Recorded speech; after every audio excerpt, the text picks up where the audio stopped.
just make him host.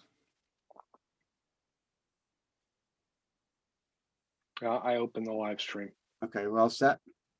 and I will turn on the recording. We're good. Okay, good evening, everyone. This is the Town of South Kingstown Planning Board. This is a work session.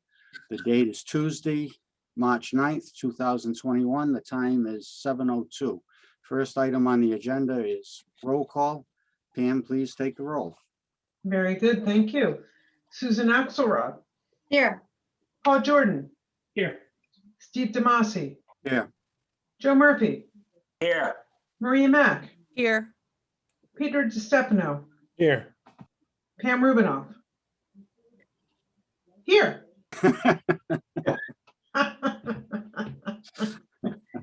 And we will have staff here, Jamie Rabbit. Yes, present. Mr. Chairman, you also have the town manager in the audience. He had his hand raised, be Okay, brought in.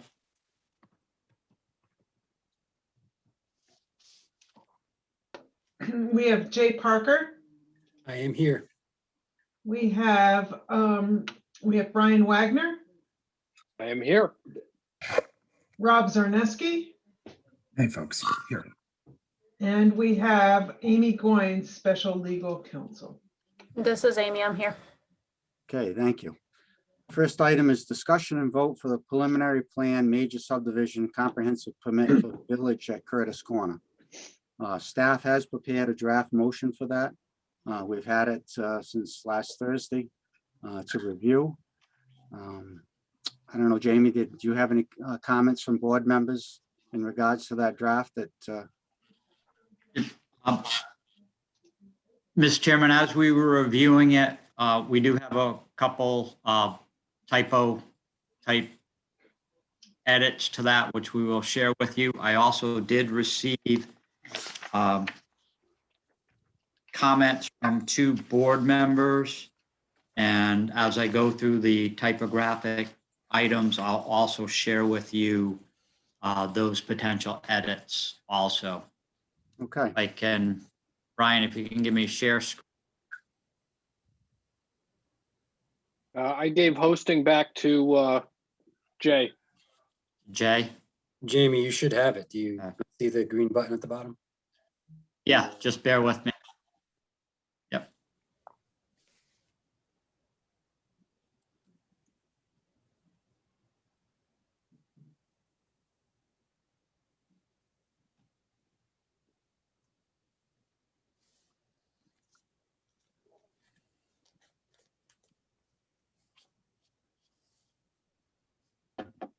So again, thank you, Mr. Chairman.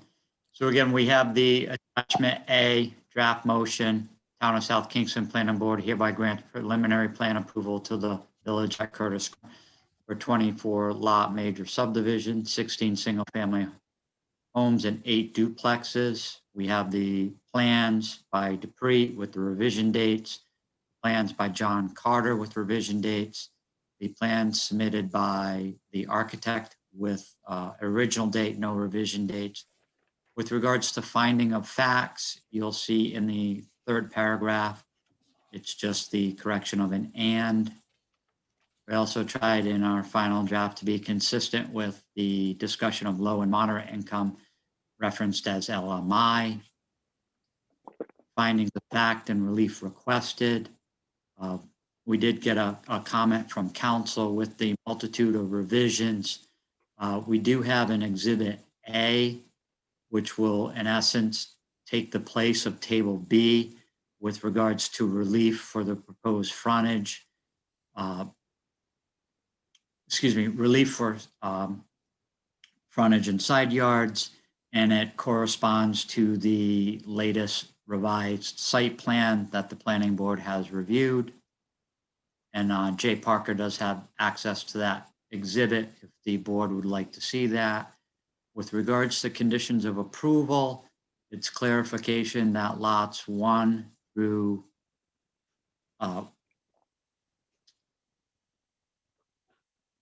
the lot clarification on the lot numbers for single family detached and the lot numbers for the attached duplexes, clarify and correlate to the numbers on the site plan. Again, reference to LMI versus spelling out the whole low and moderate income. Clarification of market rates, final plan submission. Again, these are just editorial in nature. LMI reference. Item number 10, the board should have. And then we're going down. One of the comments from a planning board member was to clearly state that the white spruces shall be a minimum of 6 to 8 feet in height and bald and burlap. Those were the substitutions for the green giant arborvitaes along Curtis Corner Road.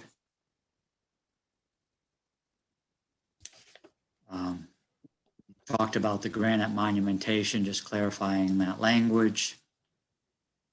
And then LMI reference.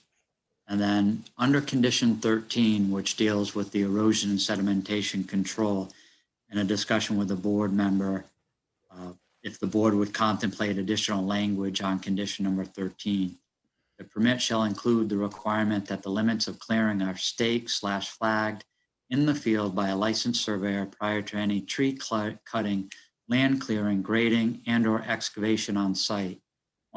Once the limits of clearing have been identified, physically marked in the field, may occur. However, any ground disturbance, grading, and/or excavation shall require the installation of erosion and sedimentation controlled as detailed on the plans to be installed. That's just clarifying the construction sequences of the installation of erosion sedimentation control and clarifying that the limits of clearing, which are pretty tight on this site as it relates to the 50-foot wetlands buffer and other items associated with the open space, should be clearly marked before undertaking that endeavor. And those are the modifications to the motion that the board has before them. Okay. We're available for questions. Comments from board members? I Joe? have, well, go ahead. And maybe Amy can clarify this, but it's my understanding that on a state comprehensive permit, although for LMI, a sale can be at 100%, that a lease or a rental agreement must be at 80% or below.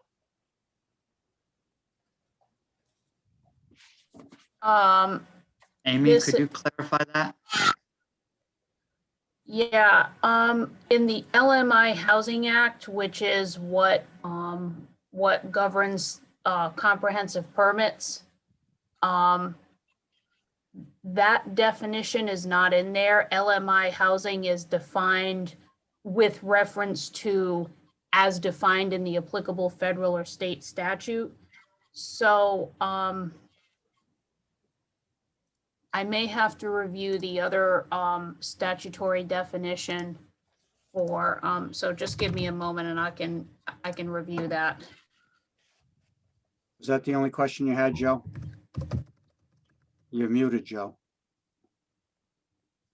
That is the only question. That's come up on other projects, and I think it's been pretty consistent that it had to be 80% or below for the rental. Okay, yes, I'm sorry, I pulled up the definition and this is from the Housing Resources Act. Affordable housing for dwelling units for sale, a household with less than 120% AMI, dwelling units for rent, housing costs, including rent, utilities, constitute no more than 30% of the gross income for a household with 80% or less of area median income. So the answer is yes. So that's condition 4 would have to change to be 100% for the sale, but no higher than 80% for the lease. Correct. Correct. We'll have to clarify, we'll have to break out for sale and for lease AMI.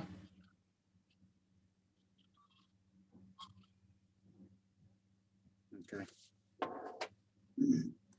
All right, I think Maria had a question also while you're working on that, Amy, or Jamie, who's ever working on that. Yes, Jamie's comment on the limit of disturbance. I would say that I don't have his Jamie, can you show us the language so that I can look at it because it was very brief? Yes. I can do that again.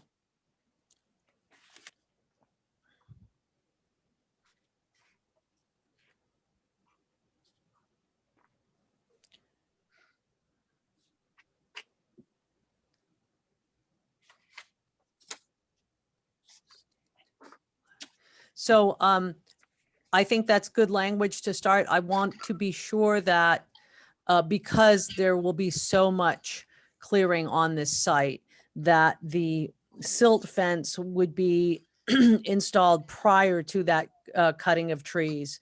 And that DPS would approve the placement of those erosion control measures prior to any clearing. So. staked, And- flagged. Rich, don't you usually have a I may- pre-construction inspection? That's well, no, not always on private jobs, but we probably will on this because we're gonna accept the road, but that wouldn't include what Maria just said.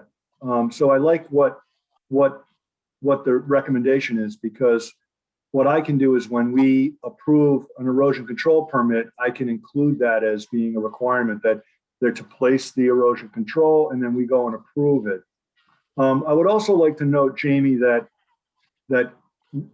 you may want to even reference the requirement number 3 that's in the insignificant alteration permit, which says what it's saying, effectively, but it's not just us saying it, it's DEM saying it.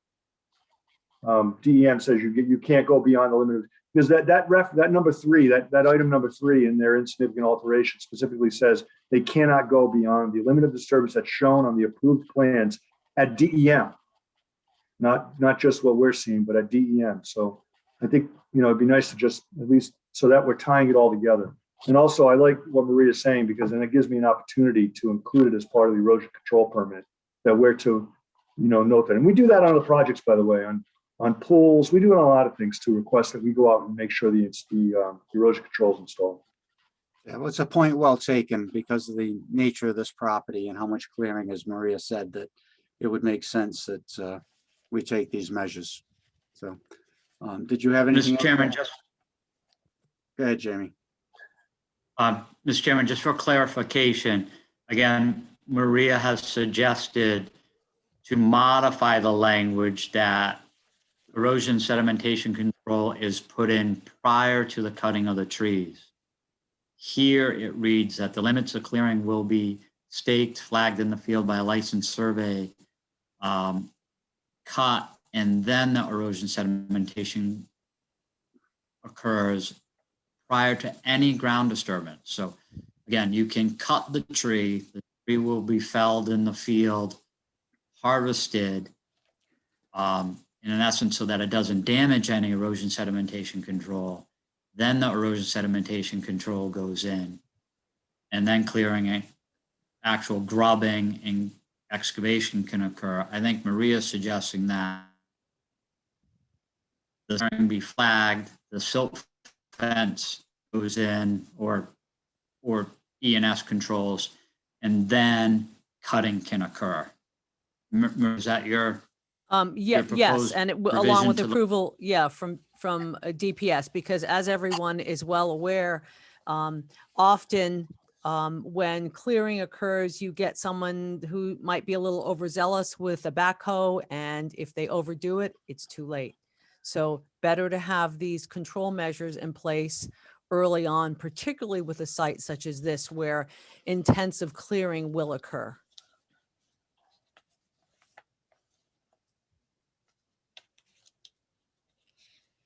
So, Mr. Chairman, I'm just gonna delete something here quickly. Okay. So the condition will, permit shall include the requirements that the limits of clearing be staked and flagged in the field by a licensed surveyor prior to any ground disturbance, grading, and or excavation.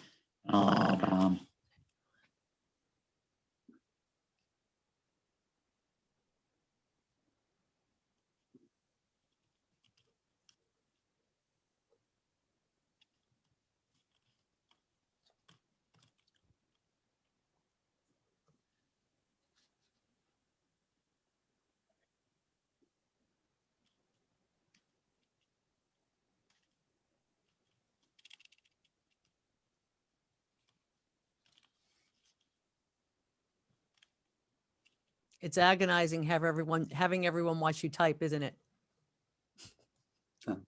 Got it, Jamie. Rich, your reference, was it would be inspected by Department of Public Service?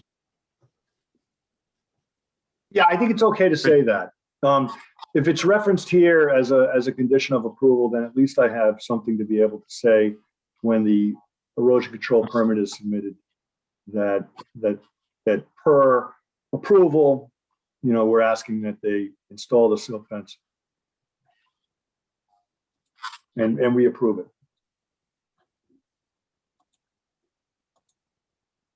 So Rich, this says staked and flagged. Should it say either erosion control measures or silt fence to be Well, accurate? Most likely they're going to use a silt sock, which they roll out. Okay. Much Yep, of that filter site, socks, yep.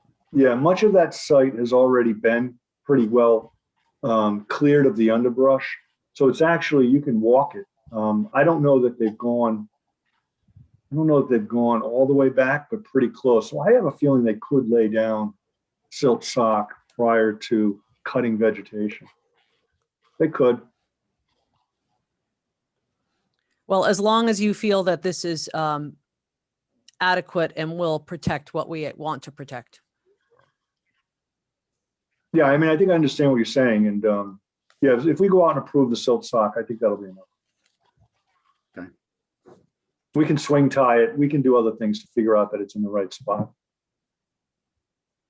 Maria, do you have any other comments? Nope. I think Okay. that's it. Any other comments from board members? Paul, Susan? Mr. Chair, Susan? About this section or about the whole thing? Comments on the draft motion? Okay, so I do have a question.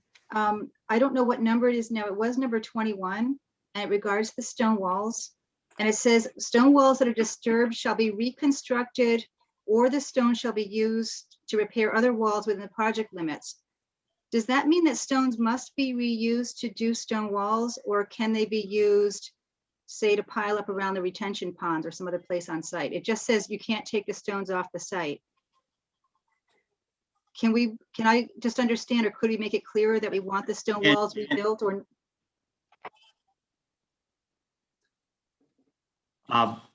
the intent there is to give the option to the developer that the material should remain on site and be utilized to the best of their ability. It isn't a requirement to rebuild the stone walls on site. Some of those walls run directly through proposed housing units, and there's no detail on the site plan of how they would be reutilized, other than the statements that the applicant mentioned that they would attempt to reutilize those materials on site. So again, and basically, you can't sell the stone walls to the open market and remove them from the site. They need to either remain and or be incorporated in some manner on site, whether they're detention basins, entry-level walls, or the rebuilding of walls elsewhere, Susan. Thanks. That's the intent of the. What if we changed the or to an and? Any existing stone walls that are disturbed shall be reconstructed, and the stones or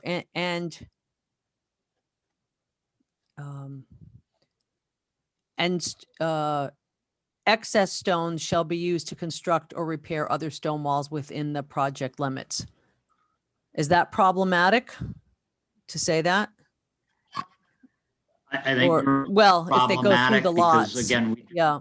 know how, yeah, we don't know the potentially the linear footage, but you don't know the tonnage, and you don't know actually what could be rebuilt, what's usable, what's a rubble wall, what the quality of the wall to be rebuilt is. Again, the intent here is to allow the developer the opportunity to rebuild on site, utilize them within the site, but not export them to the marketplace off-site.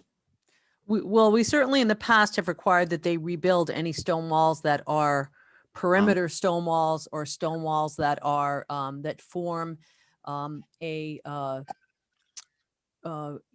a roadside stone wall, meaning anything that isn't in the middle of someone's lot. And I think maybe that's what Susan was getting at, that we would want to ensure that that happened and that they weren't just left as rubble. I believe he was going to use some of them in the entrance. I think they did. So Yeah, is there, and that's why there, because the statement was made by the developer that he would reuse them along the stone entrance. And again, we don't have any stone walls placed within the development that would just be able to remain within a property line between units. well, it would be nice to be sure that we didn't end up with rock Mr. Chairman, I piles do here have and one there. comment for council. Go ahead, Jamie.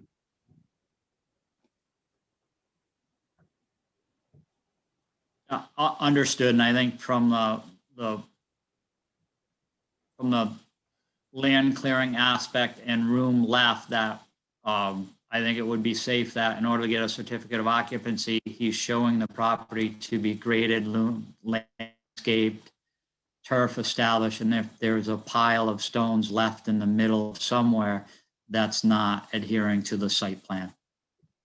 It wouldn't be in compliance. Question for council, and again, it's deals with the LMI. There was a reference in here originally from December on 99 years for the LMI units. Amy, I believe under the comprehensive permit, it's 30 years, and that would need to be corrected. It's, Just bear with me, I'll find that. it's 30 years as a minimum. Minimum. And I believe it says, or such other period as may be agreed to. Hang on a second, I'm gonna quote directly from the statute.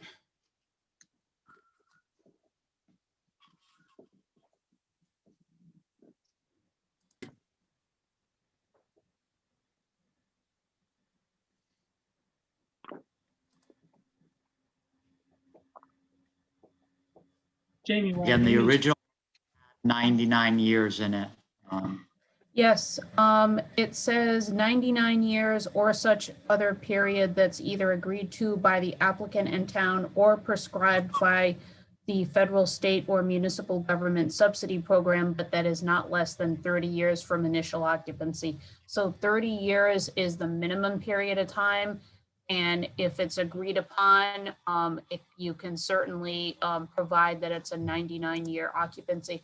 I will also note, just for the board's information, that at least one monitoring agent that I know South Kingstown is working with on some properties, when these units transfer, the monitoring agent has our office review the draft deed restrictions. They're requiring the clock to restart at transfer. So that should give you some comfort. I don't know if that's a universal practice among monitoring agents, but I am aware that in recent years, I can't think of the name of Molina Lodge's network, the housing network. I think that's what it's called, the housing network. Housing Works RI? Is that what you're talking about? The one out of Roger Williams? I'm not sure if that's a monitoring agent. I think It's the not a Roger No, Williams they're one not. might They're be a not. think No, they're tank. Yeah, so Yeah. it's Molina Lodge's network or monitoring agency, and I believe it is called Housing Network. Mhm. So all the restrictions I've been reviewing for South Kingstown and for some other towns that's overseen by that agency, every transfer, the clock has been restarting. Amy, is it going to 30 or 99? Paul, I'll be right with you. I think 30 is a standard provision, but I guess my point is the monitoring agent, apparently with the consent of the owners and the sellers of these units, is having that 30-year clock restart every time the unit is transferred. So 30 years becomes 30 years plus another 30 years when it's sold. Okay. So I'm not sure that it matters, but you certainly do have the authority to require a longer period than 30 years. Paul, you had a question? Yeah, Jamie, back on that draft memo, it still said 100% LMI for the rentals. Yeah, we, intent would be to clarify that in the understanding in the motion that it is 100% of the LMI for the market rate units, and the rentals have to be offered at 80% of the LMI Oh, okay, I if thought you they're were gonna, rented on the, you're gonna change that language in the draft. yes. Susan, had you finished your questions? Was that the only one you had? I did, thanks. Okay. Thank you. Any more questions from board members? All right. Could we just, there've been a lot of changes. Jamie, could you just, you went through them very quickly. I realized some of them were minor changes, but could you just summarize the changes that have been made to this document? All right, I'm just gonna ask Mr. Kenyon if he has anything to add at Yes. this point. Well, Jamie's doing his editing. Thank you, John? Mr. Chairman. For the record, I'm John Kenyon, attorney for the applicant. Amy, I think it's the Community Housing Land Trust is Molina Lodges. Thank you. And they are doing what you said. They are starting them over. We looked over the draft motion and we're almost completely in favor of it. The only issue, we had a few issues which Jamie has fixed. There were just a couple, and I couldn't tell if they had been changed when he put up the newest version, but there were some paragraphs that seemed to repeat themselves in the original draft. Number 8 and number 26 seemed to say the same thing, and number 10 and number 27 kind of said the same thing. And maybe that's been fixed. I don't know. It's not really a problem if you have duplicates. I just didn't know why they were duplicates.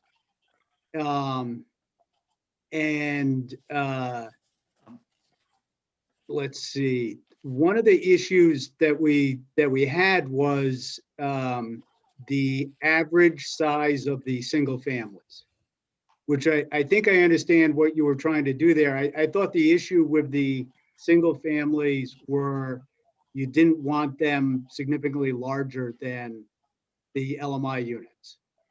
And I think we had agreed to not doing any more than no larger than 1,800 square feet. We appreciate you gave them some flexibility by doing an average between 1,600 and 1,800. But there's a chance he's going to do some units that are smaller than that. And smaller units didn't seem to be a problem with the board. So I just wanted to see if that was a problem. Would it just be easier for just keeping track of it to just say no bigger than 1,800 square feet rather than doing an average? If there isn't an issue with smaller units, or were smaller units an issue with the board members? You're talking just for the market rate. Just for the market rate, single family, not the two Okay. families.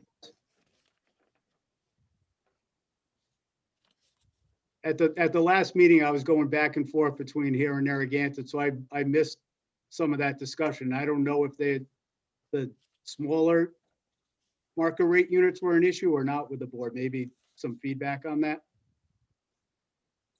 No, I don't have an issue with it. Yeah, my understanding was that we didn't want them to be too large, so just under 1,800 would be, I think would be good. Okay. And then the other issue was number 5 talks about the architectural plans being submitted at final, and it says to the planning board, but normally, you know, the final's done administratively. And I guess our concern with that is normally he'd be recording and then marketing the lots, and he might not know what he's building until he markets them. So we were hoping to have that done prior to, you know, building permits, rather than at final having all the architecturals prepared, since he won't know what units he's building on what lots at that time.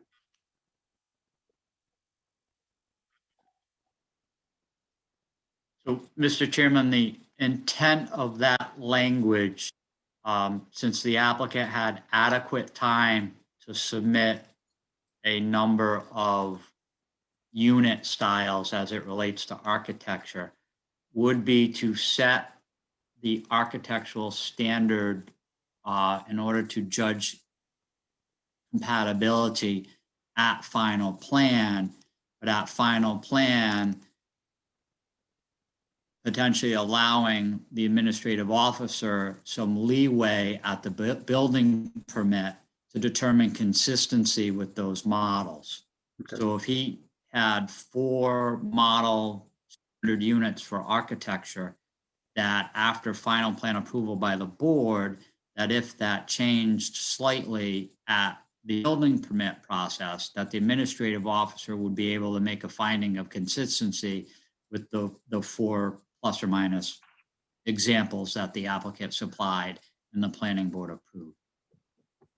So you're gonna bring it back to the board with architectural? Is that what you're saying you want, Jamie?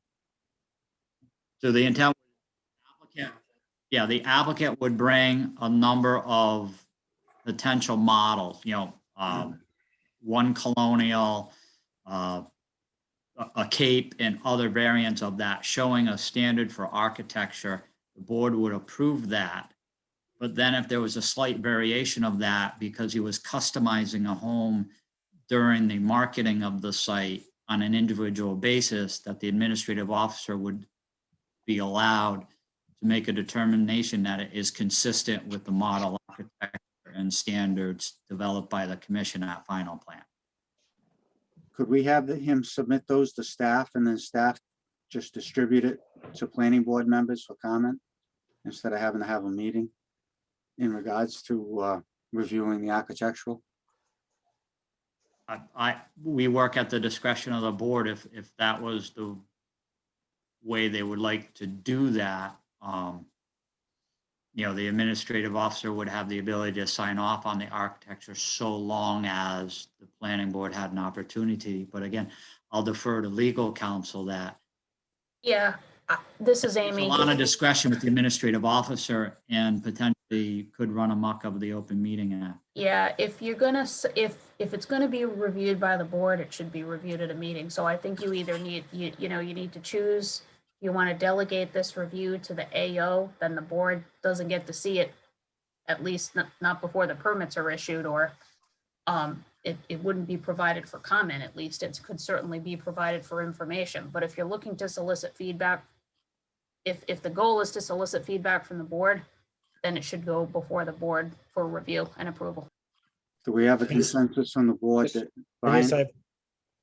I just want to say, I think the chair and the planning director are on the same page. If I understand Steve, he didn't want every little thing coming back to the board. And I believe that that's what Jamie is saying, that if you get a variant on the design, so long as the architecture is consistent, the planning director would approve it administratively.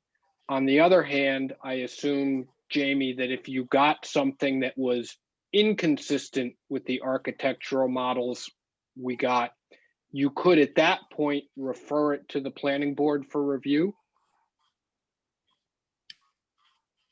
Is that I would- I think, I would Brian, to your prefer that point, approach.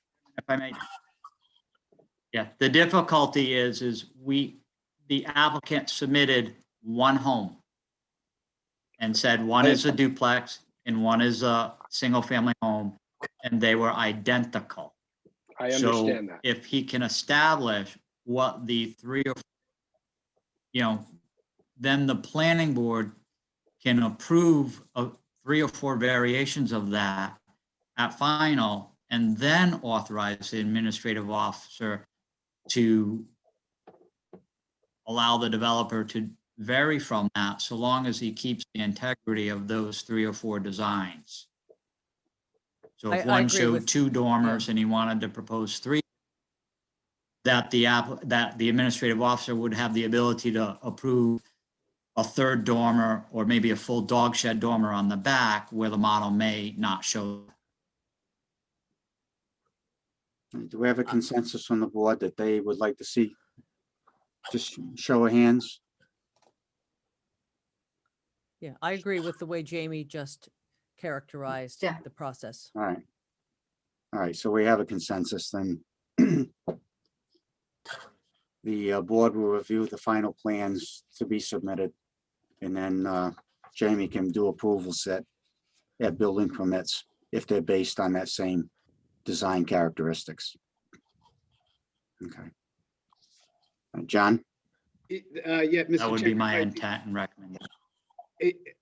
If I can just have some clarification, I think I understand what Jamie's point is on this, but I just wanted clarification that the final will be done administratively by the staff, but these plans will go to the planning board for review to then authorize Jamie a building permit to decide whether they meet the criteria or not. Is that my understanding?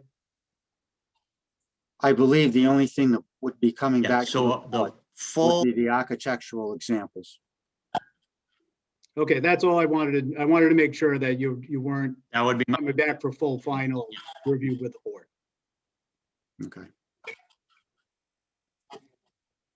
All right, just the architecture. okay. Is that the end of your questions, John? That is, Okay.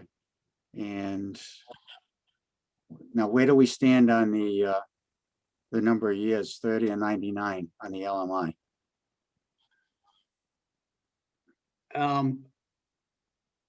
your ordinance has always said 99.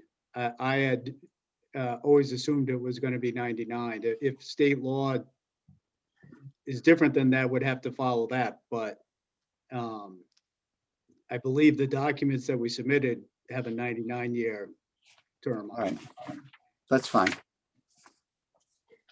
All right. And Jamie, did you? Yeah, again, Mr. Chairman, my discussions with Kenyon, You're breaking up, Jamie, where?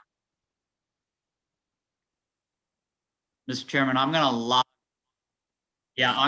off for a moment and come right back on using another internet provider.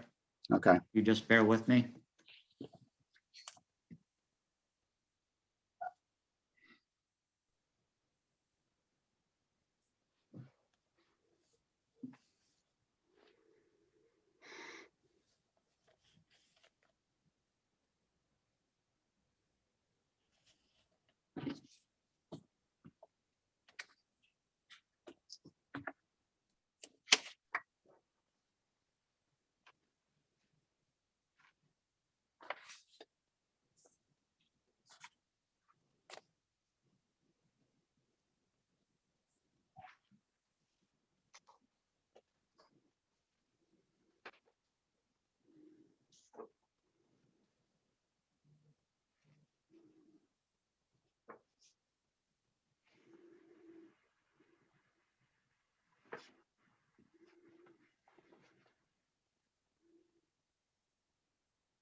Hopefully, Mr. Chairman, that is much better.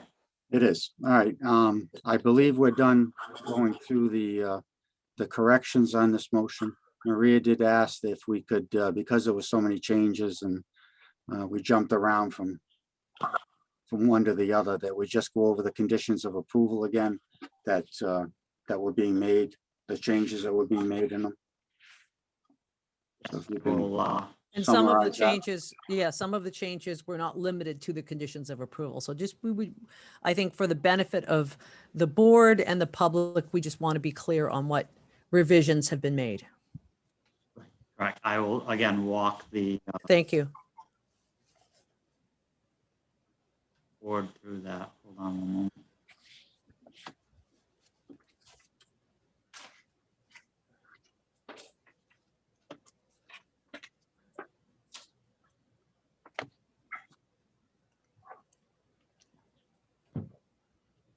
So again, going back to the top of the document, draft motion, no changes, revisions to plans, there were no changes. The first you see is in the third paragraph under findings of fact. And you can see those changes there with associated with grammatical. and reference to LMI. Findings of fact and relief requested. Primary thing here is referencing Table B to Exhibit A to correctly reflect the latest revised plans. No changes to the site plan. This is just making the math work based on the revised site plan of record. And Attorney Kenyon had helped us with that. Under the conditions of approval, under item number 3, solidifying the consistency with the site plan, which units are depicted on the site plan as single-family detached structures and which lots are called out on that site plan as the deed restricted duplexes. Item 4, reference to the LMI. Again, 4 has the 100% of medium income, and we'll just add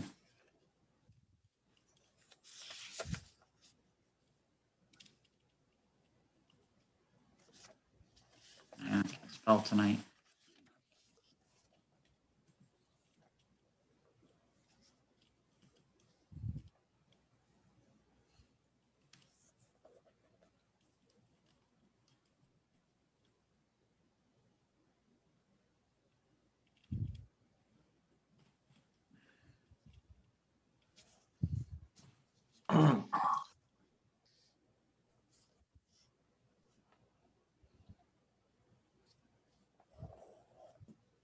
Okay, so that should clarify. And Amy, if we need to add a little more language, please let me know.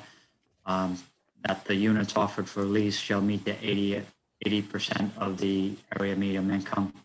I would just say, shall be affordable to households earning no more than 80% AMI.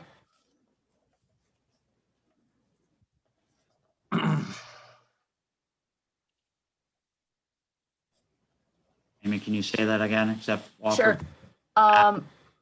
Any unit offered for lease shall be affordable to households earning no more than 80% AMI, as defined in the LMI Housing Act.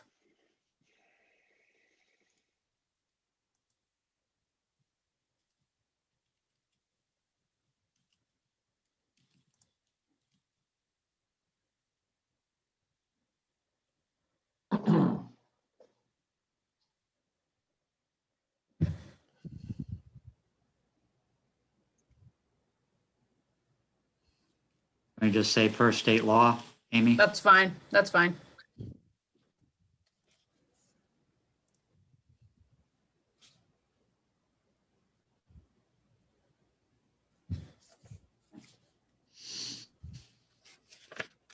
And clarifying market rate. LMI units, clarifying how they will be counted. Item number 10, regarding monitoring. And we don't have changes. Clarifying the size of the white spruce.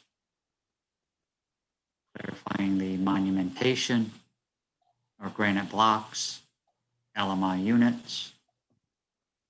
And then adding the language to condition number 13, that the permit shall include the requirements that the limits of clearing are staked, flagged in the field by a licensed surveyor and inspected by the Department of Public Service prior to any cutting of trees and or land clearing activities, ground disturbance, grading, and or excavation, and shall require the installation of erosion sedimentation controls as detailed on the plans to be installed. Jamie, can you go back to 5? You kind of jumped past that quick. I just wanted to see the language relative to the size of the single family.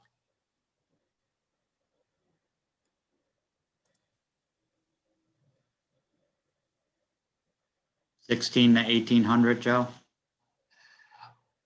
Yeah, I think Mr. Kenyon had said just to, I think that was the language that we said we're not really concerned if they're smaller. We just don't want them to be any more than 1,800. But I'm not sure that we needed the language that was no less than 1,600.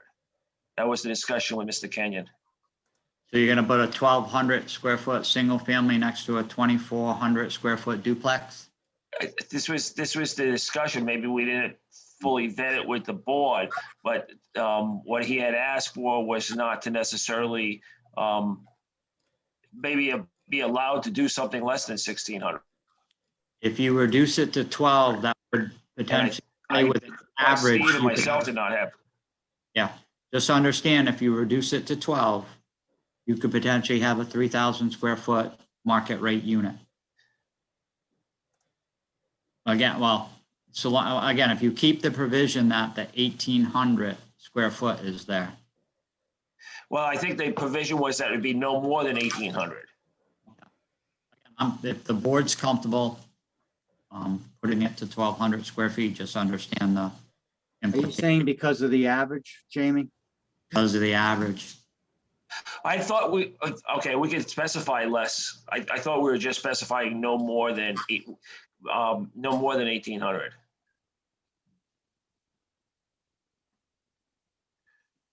And maybe we didn't fully vet that discussion.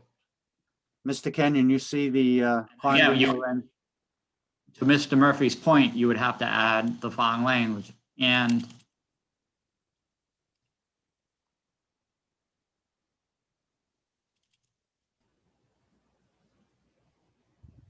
Can you bring Mr. Kenyon into what he was requesting?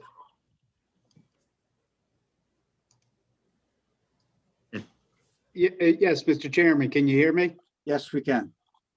So the way I understood that condition was we had the market rate units, the single family units had to average between 1,600 and 1,800 square feet.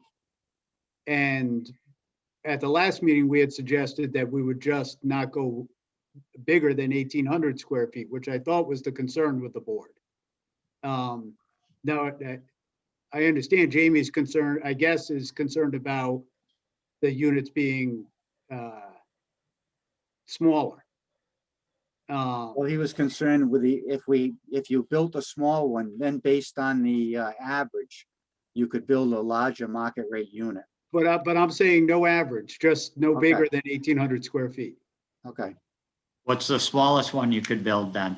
I think this would accomplish it if you average between 1,200 and 1,800 square feet and no additional market rate unit shall be larger than 1,800 square feet. Oh, yeah, I mean, that works fine. That's, So we should- we were just trying to save the trouble of having to average it but 1,200 to 1,800 is a big enough gap. I don't think that's going to be a problem. okay. So we should just say that the market rate single family units shall be between 1,200 Exactly. square feet and 1,800 square feet. Exactly. That's fine also. All right.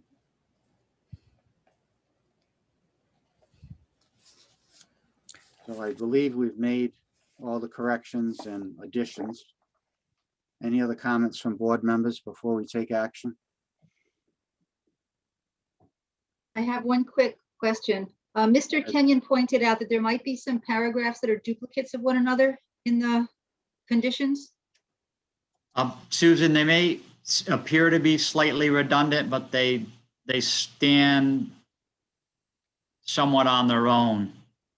Okay, So I'm comfortable with them there. They're not requiring the developer to do anything above and beyond. It's just really clarifying a couple of items. Okay, I'd like to say I agree with that because we have learned in particular recently that it is better to be redundant than not, so that we're absolutely sure that we can have an outcome that is in sync with what we've written in our motion. okay. All right, we have a motion, draft motion before us. actually, hold on one second. Sorry, before we do this, I'm sorry, could I just see the paragraph one more time where we indicated the 80% LMI and the 100% LMI and the percentages and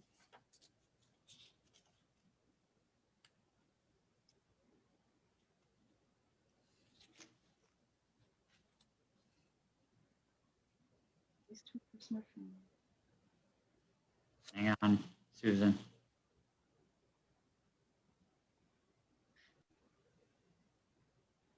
So in the middle of that paragraph, it says, will be sold or leased to a person at 100%.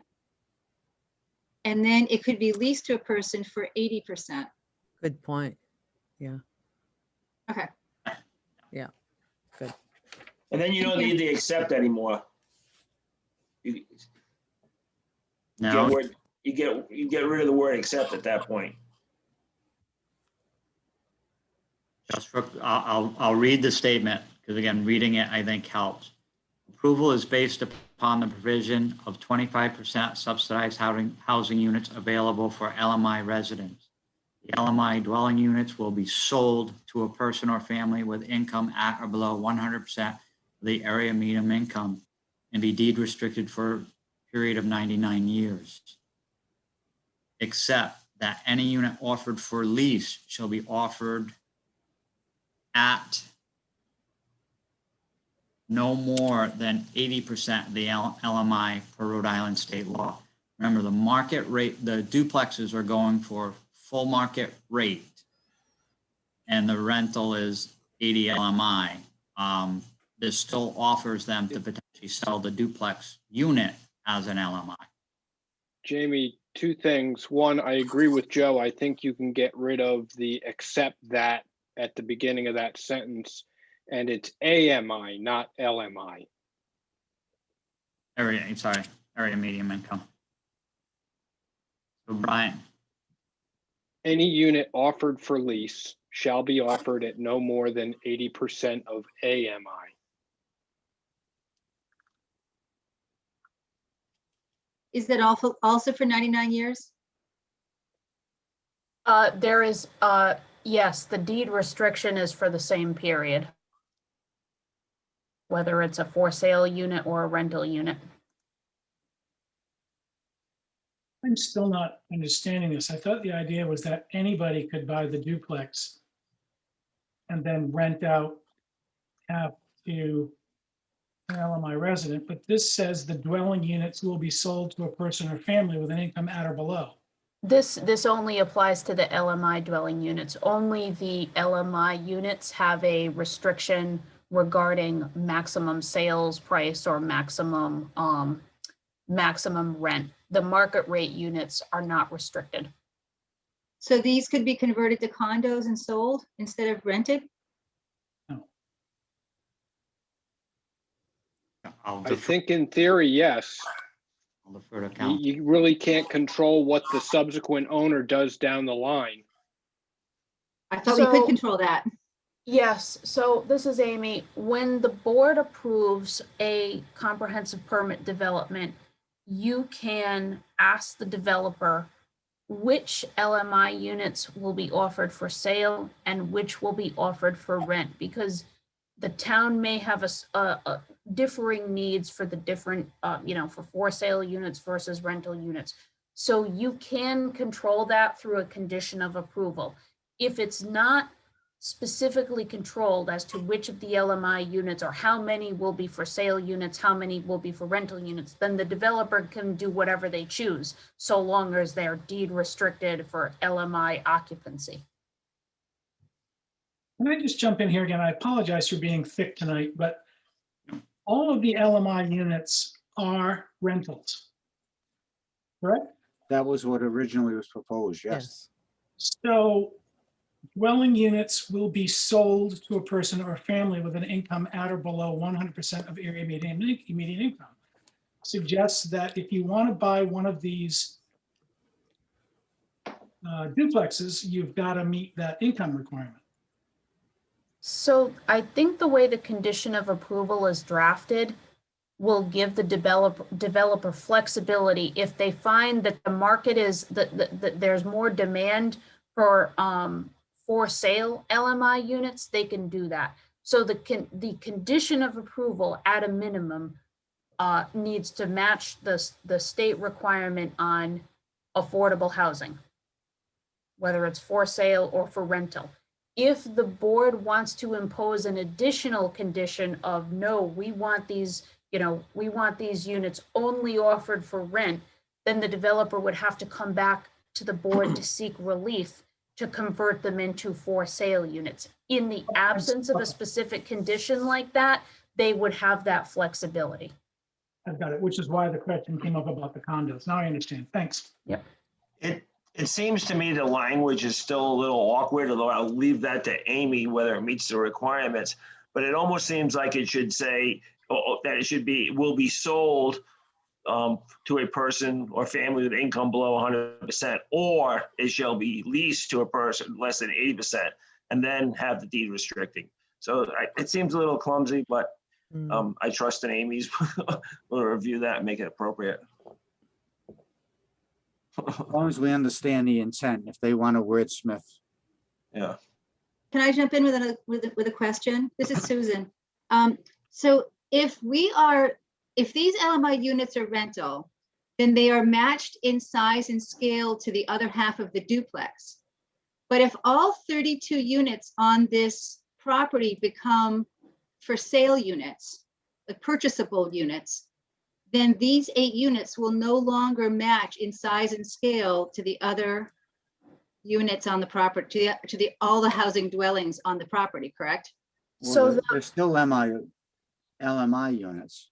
Well, no, but they won't match all of the other houses for sale if they're for sale also. Like, Yep, this is Amy. Let me am I provide clear on what some I'm trying to say? clarification. You are, I think you're, the comparison that you're required to make and make a positive finding on per the state law is comparing size and scale of LMI units to market rate units. It has nothing to do with whether the units are offered for rent or for sale. It's just looking at the LMI versus the market rate and making a positive finding that they're compatible in size and scale.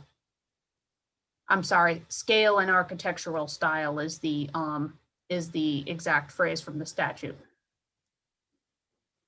Sorry, but if the LMI units, which are now for sale, are 1,000 square feet, and there's a whole bunch of 1,800 square foot houses on there, I mean, it is compatible in how it looks, but none of them could possibly match in size. If Yeah. the eight smallest units on this property all happen to be the LMI units, that's not compatible to me. If you rounded up the 8 smallest units and they all happen to be LMI, well, I don't know, that just, you know what I'm I saying? believe it was compatible to the duplex itself, to the But unit if next to it. But if it's for sale, then it's not just the other duplex unit, it becomes the whole property, no? It's still an LMI unit. No. Sorry, I'm not, No, Mr. Chairman, if I may, Okay. Mhm. I think I absolutely understand what the point Susan's trying to make. And I think what the planning board had determined through the approval process is that a 1/2 of a duplex unit meets the LMI criteria with regards to integration within the development and compatibility. Now the discussion is, does that change if it's a rental unit or a for sale unit as half a duplex? And I think what Amy's saying is, if you made the finding that it's okay to find it an equivalent LMI unit as rental, you can't conclude differently if that unit were to be a condo for sale unit. The nature and disposition of the property, rental or for sale, doesn't change. You've found that smaller or compatible unit within the duplex structure is okay as an LMI unit. Again, to Amy's point, this was potentially to perhaps predict the future, and the board is more comfortable, since the applicant's initial proposal was just to lease the duplex side. And to Amy's point, if that changed, they would have to come back to the planning board. Thank you, Jamie. And the board may be more comfortable with that second scenario. And just for clarification, I just want to raise that I understand what you said, Jamie, and for the most part, I agree. However, some of this was a result of us not raising our concerns of compatibility with the single families at the master plan. And I only say that so so that when we review a future project in the future that's similar, I think that there's several members, including myself, that will be raising that at the master plan to make sure that the LMI units are more compatible with and representative of all the market rates. So I'm just, that is an opportunity that was lost, but I don't want to say that that was our ideal situation with what we ended up with. Always a learning curve. So, okay. We have this motion before us.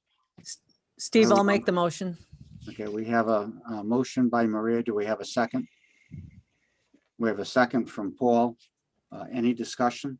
Yes, I just want to mention a few things for the record. The first thing is to reiterate what Joe just said. He probably said it more tactfully than I would have, but the master plan language, due to the wording of it, did not really comply with what the planning board desired or the spirit and intent of the Low Mod Act as far as integration and compatibility. On this particular project, certainly prior to Jamie being on board, there were lots that were cut out along Curtis Corner Road, which made the design of the project much more difficult, and that type of piecemeal planning is something that we must avoid in the future, even if we can do things such as phase designs or phased project. Also, the issue of the impact from this project and several recent projects to the 108 corridor must not be minimized, and it is something that I feel that the town needs to look at in a serious and thorough manner, so that we are well aware of cumulative impact, and it is part of a long-range transportation plan. Okay, thank you, Maria.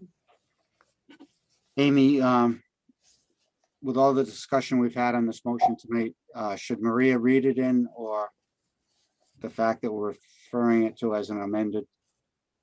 Yeah, I don't think there's a need to read the motion in its entirety. I would just introduce the motion and say as amended per tonight's discussion.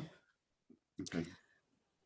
All right, so I will read that introductory paragraph and then make reference to the findings, the waivers, and so on.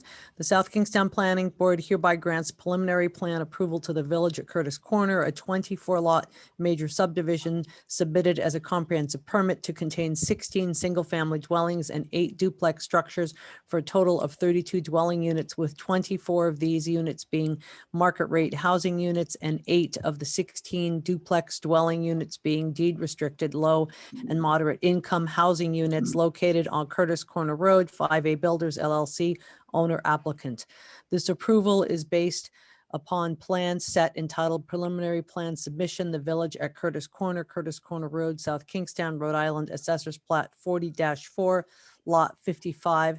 This approval is based on the following findings of fact and conditions of approval and plans prepared by Deprete Engineering. Landscape plan, the Village at Curtis Corner, and architectural renderings prepared by FKA. So we have a table, and we have 9 items in the findings of fact. We have findings of fact requested relief, 1A, 1B, with modification to the table B and C. Also, number 2 in findings, conditions of approval as amended. They are items 1 through 28. Okay, so we have a motion as amended by Maria. Paul, you amend your second? Yes, I do. Okay, there's no further discussion. I'll have Pam take the poll. Absolutely. Susan Axelrod, Aye. Paul Jordan, Aye. Steve Tomasi, Aye. Joe Murphy, Aye. Maria Mack, Aye. Peter DiStefano, Aye. Pam Rubinoff, aye. Okay, motion passes unanimously. Thank you, Alex, Mr. Kenyon, and Mr. Prevey. Great. Thank you, Mr. Chairman, board members, for all your hard work on this. Have a good night. Thank you for your patience. Good night. Thank you. All right, next item on our agenda is discussion of the revisions to the proposed new section 502.7 zoning ordinance creating cottage communities. Jamie, if you want to pick up where we left off on this last month. Yeah, so Mr. Chairman, based on the discussion last month, we had sent out, in essence, a map with two options. Actually, we'll back up with three options. Originally as written, the boundaries of the district that would be able to be support cottage regs would be the future sewer service district. And you have that in your PDF files that were sent to you as a red outline. Based on that discussion, in essence, that's option one. Option two is the board asked us to look into a reduction of that. And we provided you with a zone of R10, R20, and R30, which you could call option two. And then the third option that would be available to you for discussion purposes would be limiting the overlay district, in essence, to just the R10 and R20. So again, originally it was targeted for the whole sewer service district, future service sewer district. Second, scaling it back to R10, R20, R30. And third, scaling it even further back to R10 and R20. The map that Jay just put up shows that, option one, full district in red outline. Option two would be the light gray, yellow, and slightly light orange color or pumpkin color. The third option would be the elimination of yellow and having gray and orange as the receiving bodies of the cottage regulations.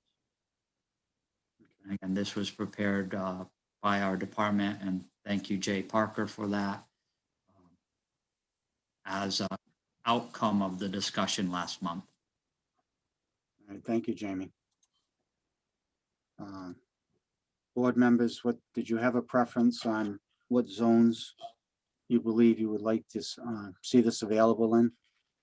I know that at the last meeting on this particular topic, I stated that my initial thought on this is that it should be limited to R10 and there should be a sunset clause in this so that we can take a look at it after a year and see how things go.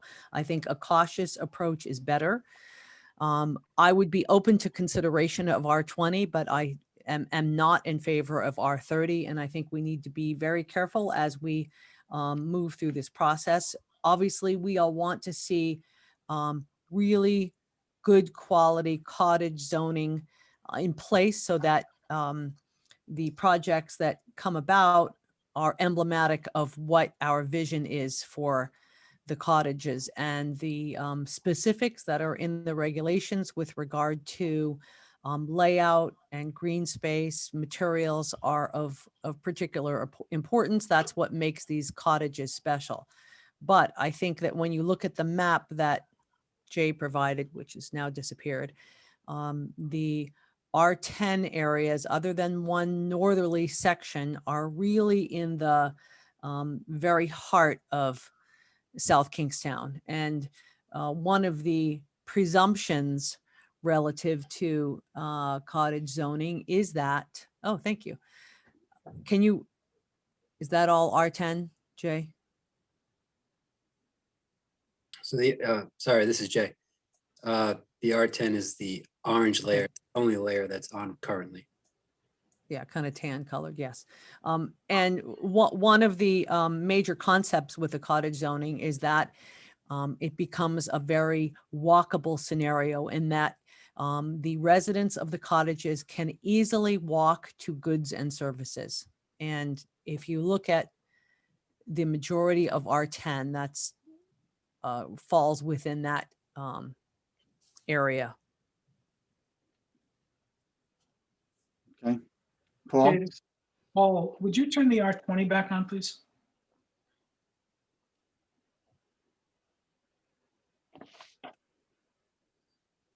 I mean, I guess my sense is that a lot of the R20 is already pretty heavily developed. Anyway, I would go for R10 and R20. I'm not opposed to the sunset provision if other people think that's a good idea. Trying to remember, I thought Jamie had some thoughts about that last time, but I'd be happy with the R10 and R20. I think there's just so much need for affordable housing that I don't want to over limit this. I kind of feel the same way, Paul, and I think Peter has said that we should make it available all over town, not just have a limited area. It should be available to everybody within that Seward area. So again, I would support R10 and R20. And again, I could go along with a sunset clause if we find it's not working the way we intended. You know, we can with a sunset clause in there, we can make adjustments and either get rid of it or make adjustments and reapprove it. So I have a question about the sunset clause. When does the clock start? Like, meaning sometimes it takes us 5 months to get through something. If they just submit the application, is it then submitted? So say we start at January 1 and end it December 31st, and someone submits October 10th. If we don't get through the whole process and approved, as long as they're in that 1 year and submit, then they have the time frame. Okay. as long as it's on, as long as it's an That's how I approved thought it. development under review.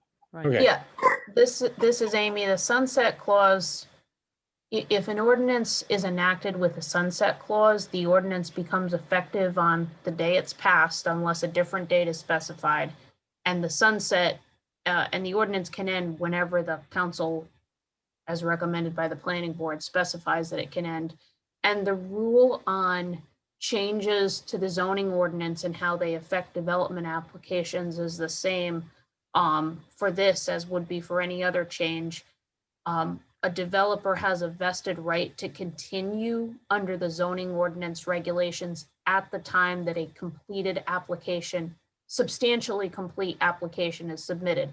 And if that's just a building permit, that would be a building permit application. If another type of application is needed, like a land development application or subdivision application, that would be what would be required. So they always have the right to continue with the zoning ordinance regs in effect when the complete application comes in the door. And then- Amy, that would be similar to our conversations with regard to, for example, the building height issue when that Yes. came about. Yep. Yeah, and then I guess my only other thought is what people are thinking about that sunset clause, because is a year necessarily enough time? I mean, if we start today, I mean, the only people that really know about it are the planning board geeks like us. So it's not going to get out there for a little while. It may not start to become some, investors or whoever that's going to do this may not start looking at it for 3 months. So, Well, I mean, we can put whatever limit we want on it. If we want to put 18 months or 2 years or whatever. It's just, whatever the consensus of the board is. But Amy, can you recall what, I forget which one we had on the most recent sunset clause. Can you recall how much time we put on it? Was it on the Pam, persons? Pam, this is Jay. I believe that was the coastal planning, coastal resiliency district, special Yeah. hazard area district, and that I believe was an 18-month sunset provision. Okay. So an 18-month might be reasonable because it kind of gives us 6 months to kind of let people think about it and then a year to go through the process or so. yeah, I agree. I And think again, as long as they submit an application and it's approved, it's a completed application, then, they're vested to continue. Yeah, I agree with Pam. I think 18 months is probably like the minimum we should do, just so that like it gets out there and then people have an opportunity to look at the process and project. We could always expand it if we want to at that point, right, Amy? So we could always say, okay, we're going to have another 18-month trial period or something. So, when it's enacted by the council, then it would be up to the council to take further action on it.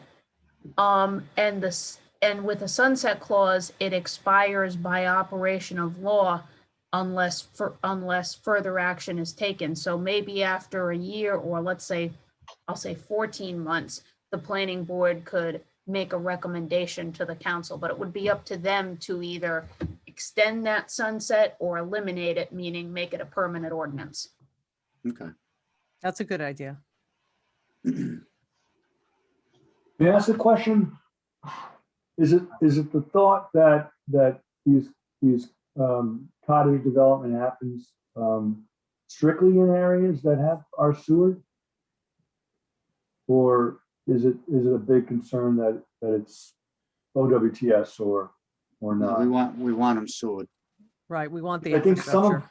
some of what that R20 is, not necessarily sewered. And, even though that, I like the thought of that sewer service area, and then at least we get to review, staff gets to review on whether they are to install sewer or not, and we can make that determination. Much of that ordinance is based on environmental factors. And because the OWTS systems are different now, they're being, it's really, I say now, but really in the past 20 years, they're being put in areas that are generally more environmentally critical. And, DEM is allowing for that. It's not quite the same. It's not really, we don't have a lot of teeth to suggest to someone who's doing maybe a few units here and there that they are required to put in sewer. So even though it's within that sewer service area, I just want to point out that we don't always have the ability to impose that. I think what we discussed at the last meeting, Rich, was that if they had a lot that they wanted to use, they'd have to assess what it was going to cost them to bring the sewer into it. I see. Okay. If it's Perfect. available in that area. So sewer is required in fact. And Yes. whether That was the board's Yes. intent It for was. this That's type perfect. of development. Yeah, that's great. That's good. Okay. Thank you. Any other comments from board members? Jamie, where are we with the units per acre and any architectural renderings? I mean, that's not something that we have in our packets as far as any revisions to that. Have the design guidelines and then the discussion that if anything went to council, that we were looking at the 8-unit acre with the 2 incentive units. So you would have a density of 10 units an acre. Backing off of the 12 that was in the original proposal.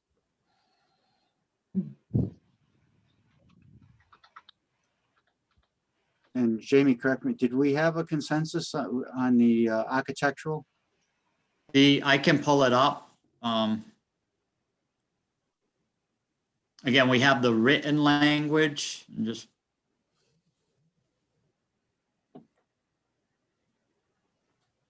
I'm asking because I was thinking that our only thing left was to just decide where we wanted to place these.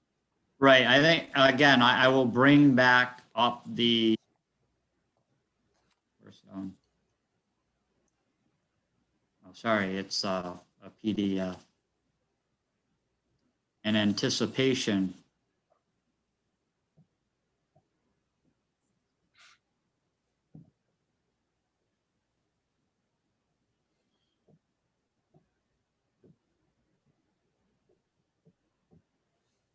Here is the 4-page handout. Design guidelines, be bulletin 1. So as we move into other styles of the missing middle, there would be a bulletin 2, 3, 4, 5 in succession. Example of the cottage type development, a brief discussion, the articulation in a graphic form of the design variation, front porches, common open space, building characteristics, as well as transitional zones. a discussion and graphic representation of the dimensional requirements, open space requirements, building, covered front porches, as well as graphic representations of what those look like, as well as those transitional areas that we discussed a few months ago. Examples from within the community. And then the final page is actual built development in another community to articulate the appearance that the planning board is looking for. And this would be in support of the written text contained within the actual cottage regulations.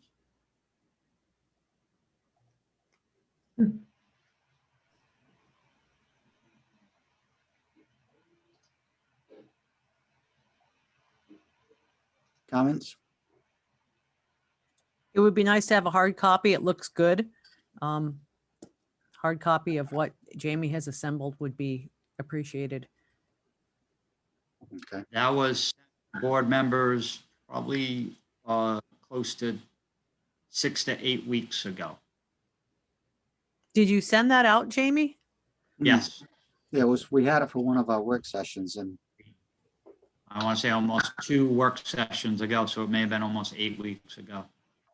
I'm sure I'll I can find resend. it. Yes, if you could Yeah, I'll email it absolutely- and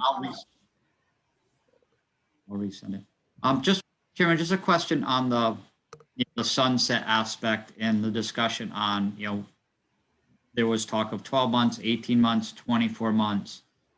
From staff's perspective, I'm used to doing regulatory changes that the board has vetted and has made a determination that they want to go in this direction. I absolutely understand maybe the trial aspect associated with this because it's so new to this community and even relatively new to Rhode Island of having a sunset provision. But to a few board members' takes this evening that it's going to take a little while for even the development community to embrace concept, be aware of the concept. So if there was any discussion tonight on the sunset, I would potentially advise you that you should be talking about the 18 to 24 month timeframe with regards to sunsetting. And I think to anyone's concern that if you got an absolutely horrible project within the first 6 months of this regulation existed, I'm relatively confident that you're not going to wait for the expiration of the sunset. You may go after this sooner than that. that's a good point. Quickly go after a moratorium. You could always adopt a moratorium on all cottage style developments until you make those changes. There are different ways to affect this. But again, I respect the potential sunset provision. You wouldn't forget about it. It's automatic. It doesn't require any further action. If it's working out well, your movement would be to extend it. But again, you always have the ability to ask council to repeal or to ask council to have a moratorium for the purpose of making revisions to the language to solidify some issues you've had with prior applications. But I'm willing to go to 18 months from my original 12 months, but I think more than that is premature. Having a moratorium can be difficult and time consuming, and given the practicality of what our workload is, I think it's unlikely that we would go back before that time period to tinker with this ordinance. And I think with Amy's suggestion of the proviso that at 14 months, we make a recommendation to the town council as to whether or not modifications or extensions may be deemed necessary at the 18-month point. I think this is just prudent and just makes a lot of sense to me to do it this way.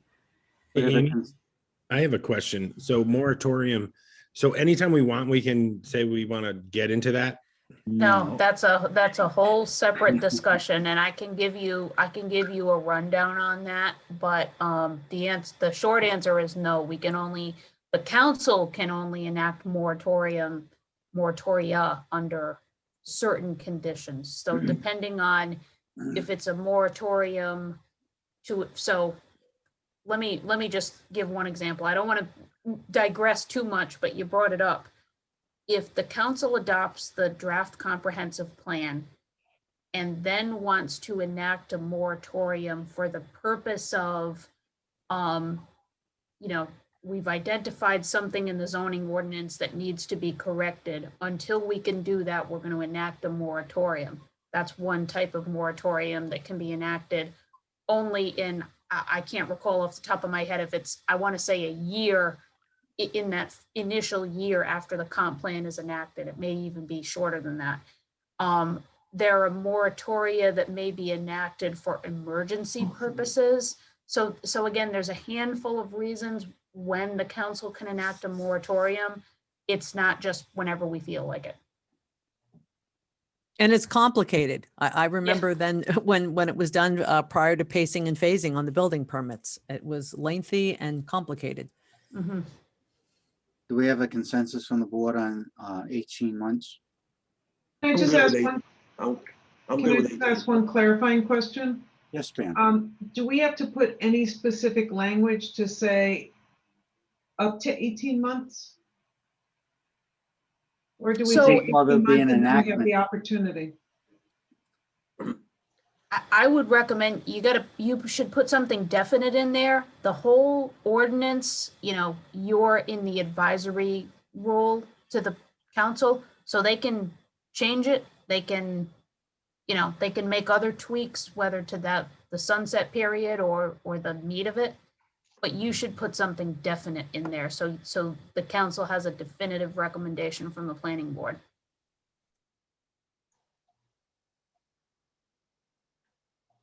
We do have some attendees out there. Is there any comments from the public? If you have a comment, please raise your hand.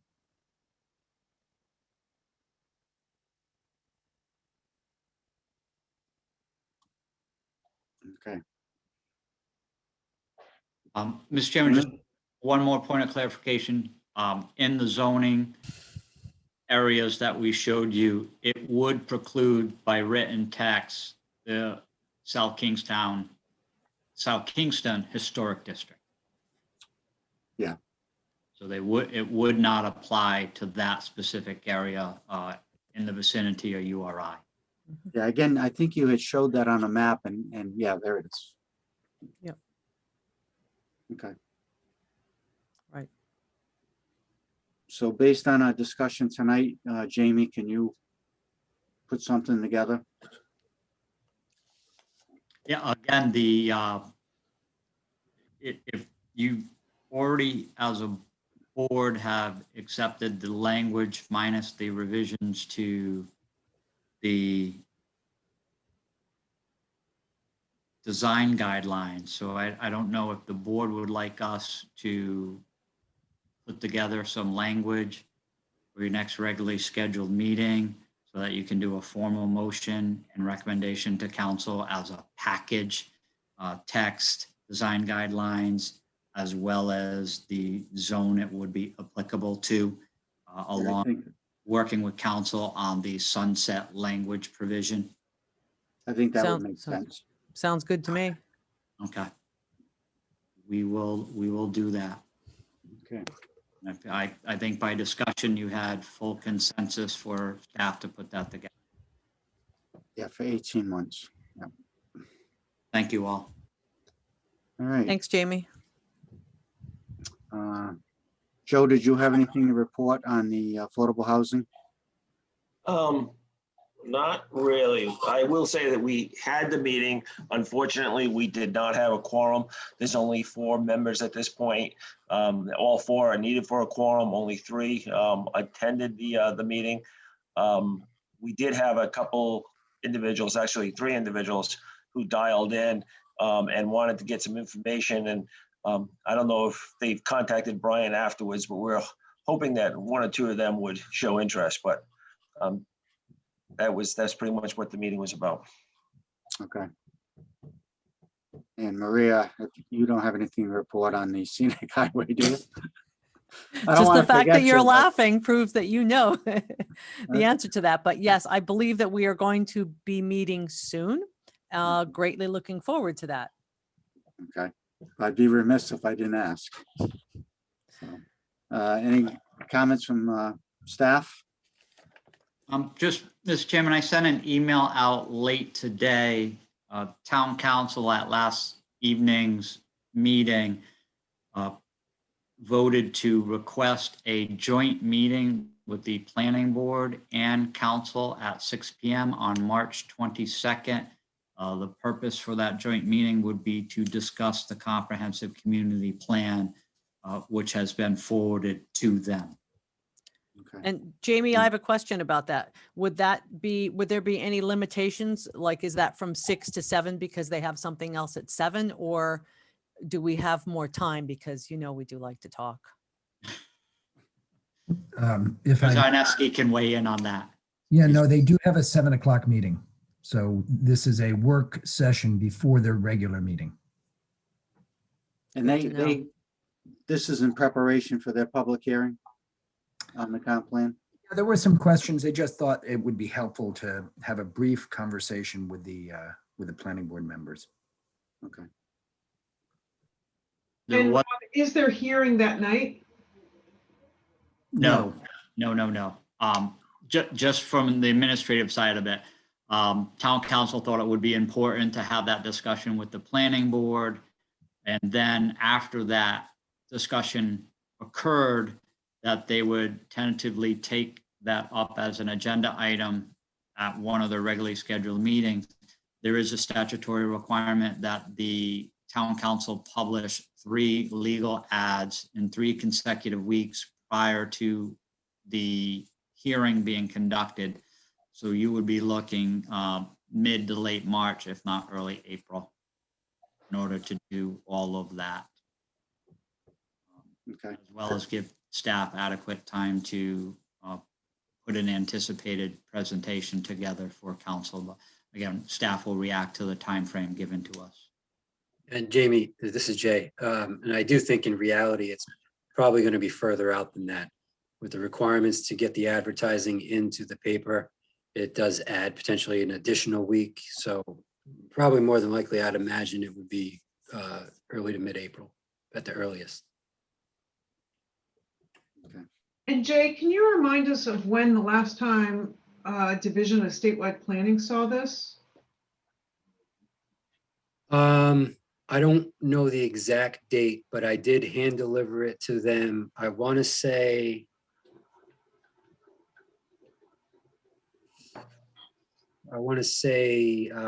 the end of 2019, beginning of 2020.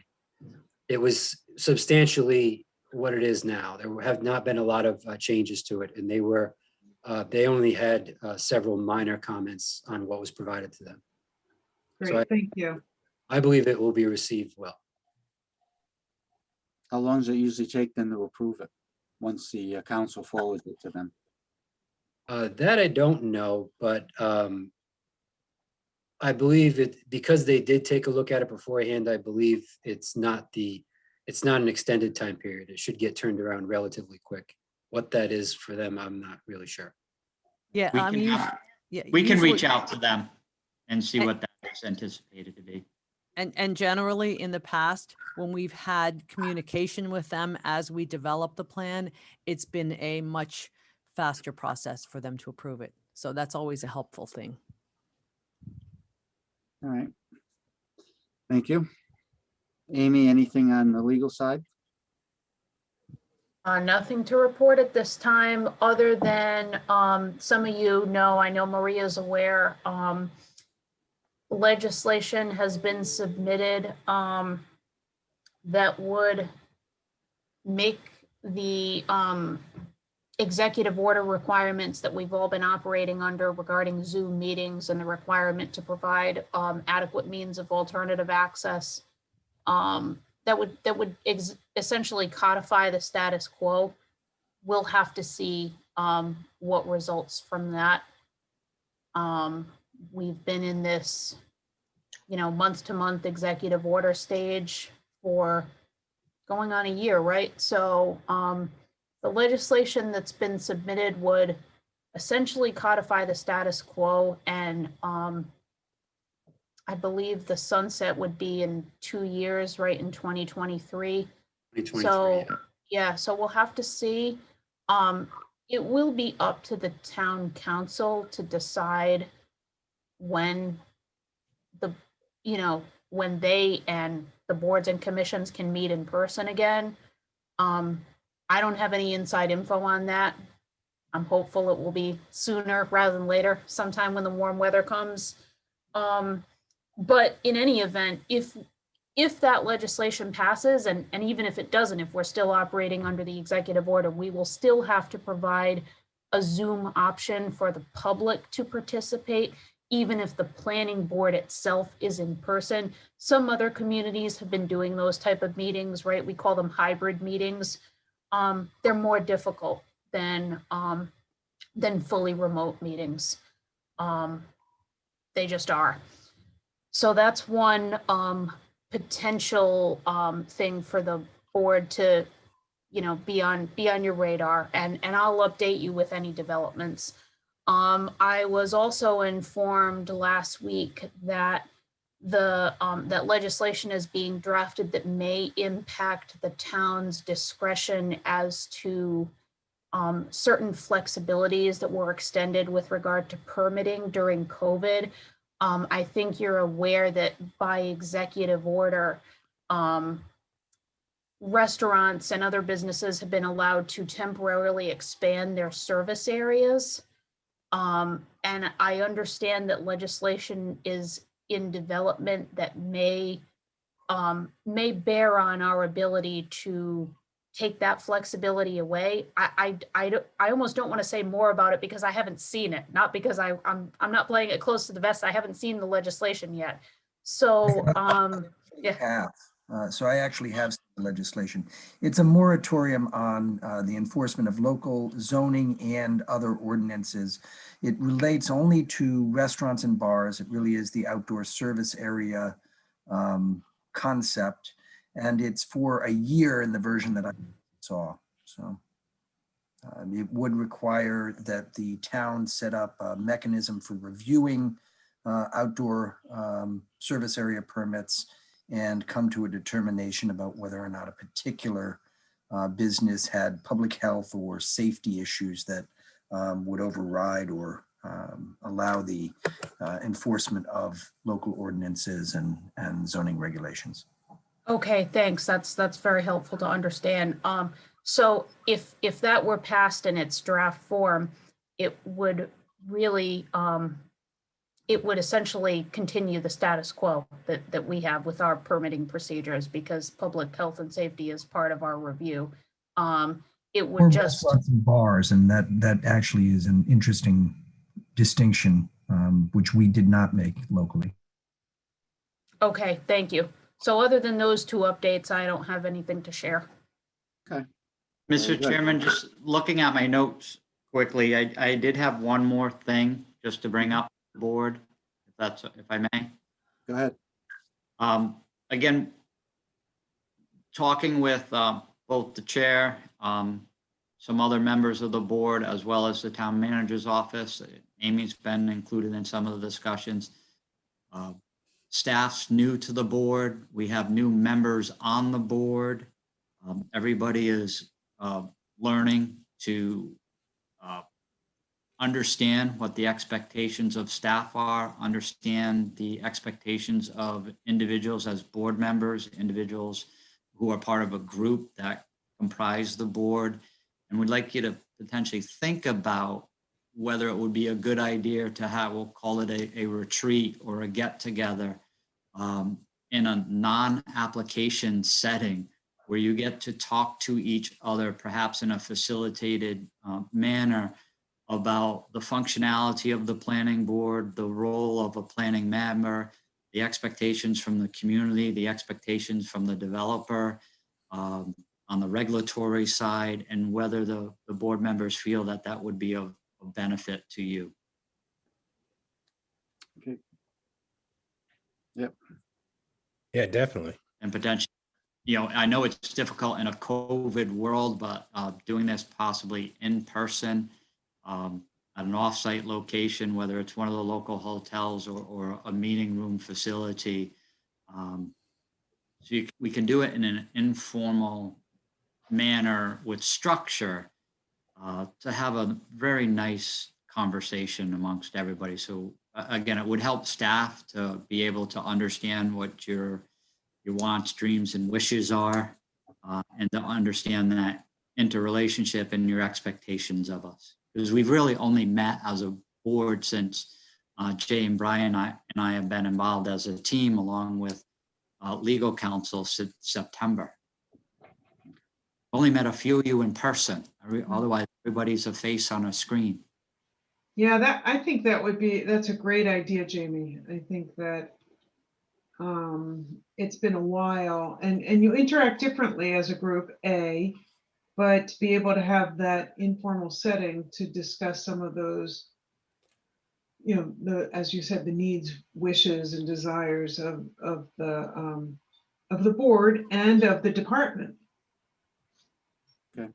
And along with that, I know that Jamie had mentioned some time ago developing a library of sorts within the planning department, by which planning board members would be able to check out various interesting books on planning. So I think that's something that we should think about going forward. I have a few recommendations, of course, but Jamie has a long list as well. A resource library. There you go. Yes. There are funds in the planning department budget, whether that remains intact through the budget cycle. But again, we internally, we did plan for that. Okay. So you will put some alternative dates out for us at some point, Jamie? Yeah, I would anticipate working with the town manager's office and looking at some alternative dates. We could call it absence for selfish reasons. Try and do it sooner than later. The weather is on the shoulder seasons. I think it would be easier to get together in April possibly versus a nice day in June or July. Definitely. Where we may all rather be outside or have other obligations. But again, If you can pick a rainy or a snowy weekend, that'd be perfect.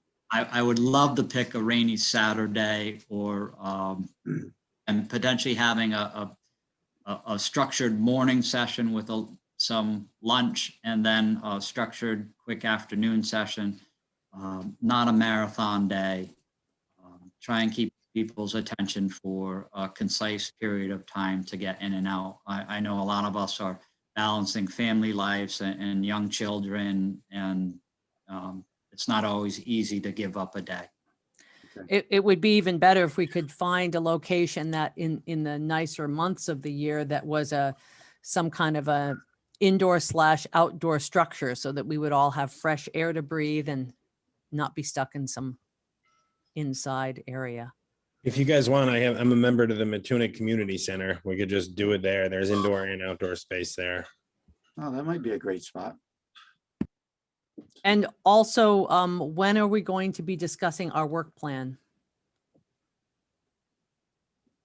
Well, Not that we haven't been busy. No, we're through the cottage regs potentially, and we've been working on missing middle and the mansion houses and that aspect. I actually have a meeting this week with Union Studios and Jeff Davis at Horsley Witten.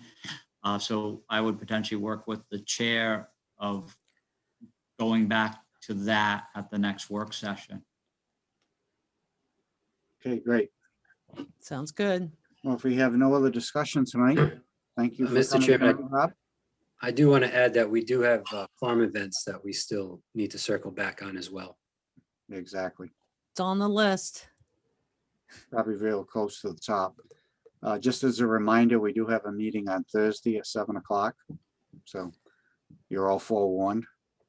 And if there's no other discussion or comments, Pam? I just wanted to, because we talked about the cottage zoning, can you remind us of what our time frame might be for this to complete it, just because we're talking about work work plan things and to think about what the next thing might be on our list. So I'm not sure if I'm clear about the next steps and the time frame for completing the cottage zoning. Next regularly, probably within a week, we'll get something out to the planning board members so that you can digest it prior to the next regularly scheduled meeting. Anticipate a vote that evening to refer the matter to council and then have council put it on their agenda and the structured administrative aspects to that with a hearing for potential adoption by them. I know a number of the council members have been attending a number of your meetings. So a few of them are very familiar with your discussions and what you've been working on. I would hope it would move through the process in an expeditious manner. Okay. Jay? Just to follow suit with that, the March 23rd, the next regularly scheduled meeting is March 23rd. That agenda is pretty solid. And we so anticipate a long evening, especially if we add cottage zoning to that agenda, just as a heads up for everybody. And the last thing I wanted to mention was TRC is tomorrow at 1 o'clock. Maria, you are the duty member. Joe, I mistakenly sent you an invitation today. I was going to ask you about that. I I assume got you sent to everyone. I got click happy and I couldn't pull my finger back quick enough and it sent to you, so I apologize. Saw that. All right. Nothing else, and I'll entertain a motion for adjournment. So moved. Moved by Maria, seconded by Pam. All those in favor, raise your hand. It's unanimous. We'll see you on Thursday. Thank you, everyone. Everybody, Thank thank you. you. Thank you. Night, everyone. Good night. Like,